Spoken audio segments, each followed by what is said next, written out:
I'm Samantha Rowan, and this is Refi TV. Our guest today is Jody Kriss of East River Partners, and we're going to be talking about the company's unique focus of converting apartment properties in Brooklyn into condos.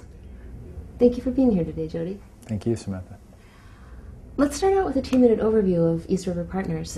You're the first company I've come across that's had a fund dedicated to this area. Well, we saw in 2010 that everyone else in the market was trying to buy things, all things distressed. And our backgrounds were as developers. And so in 2010, we decided that we would become developers again. We saw that it was really, really hard to create new condo product, especially in Brooklyn. Construction loans were scarce, deals weren't trading, and we thought that there had been a few years where there was literally no construction financing. So large projects were just absolutely unable to be built.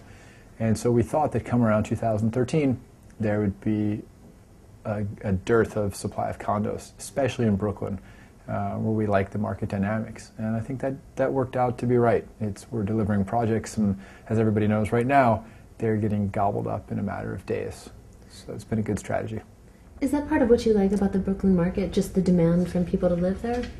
A number of things we really liked about Brooklyn. We spent time analyzing different markets around the country. South Florida turned out to be an interesting opportunity.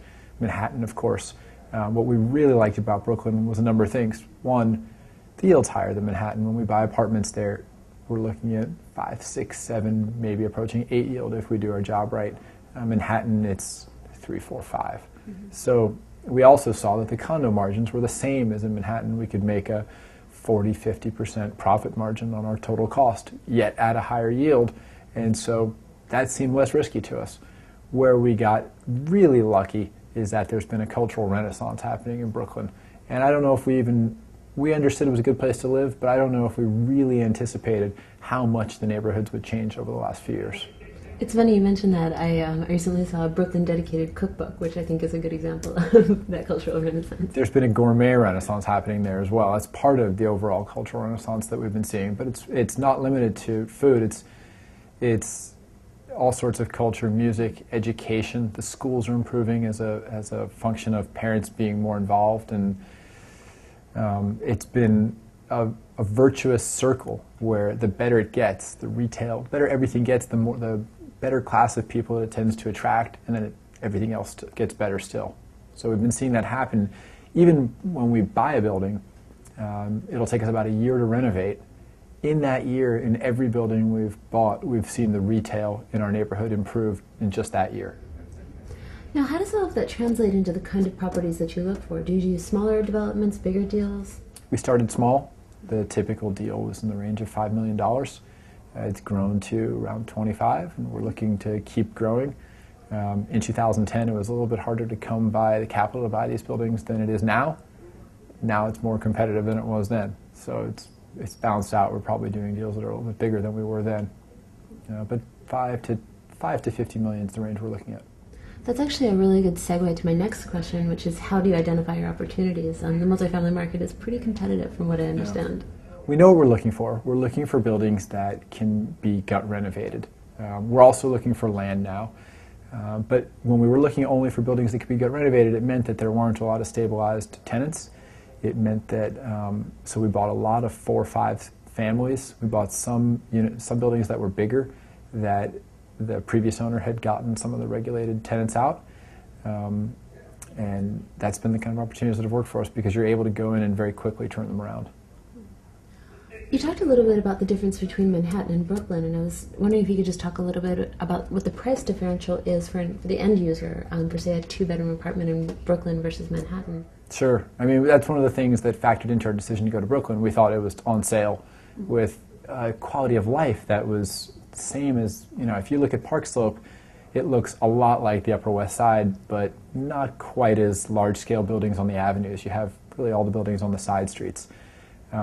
When we got there, we were projecting $750 a foot was the condo market. I think it's now approaching $1,000, $1,100.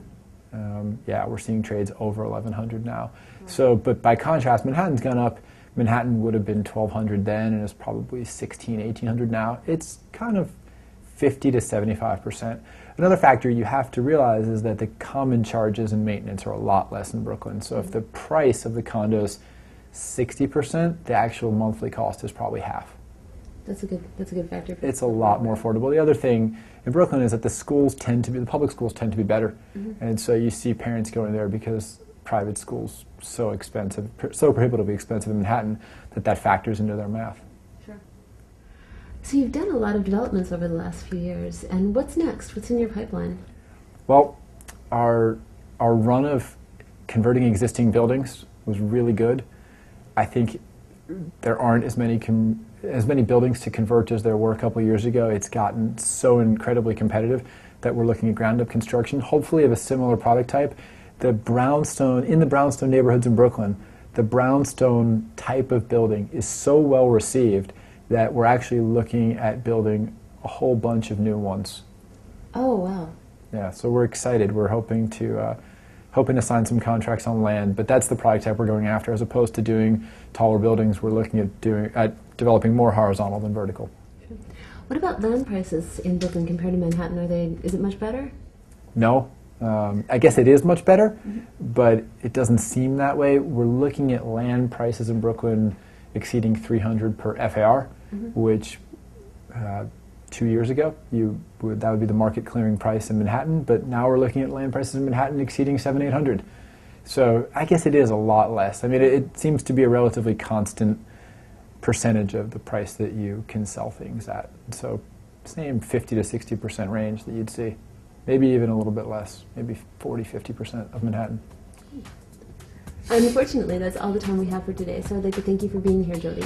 Well, thanks so much. Appreciate it. And I'm Samantha Rowan, and this is Refi TV.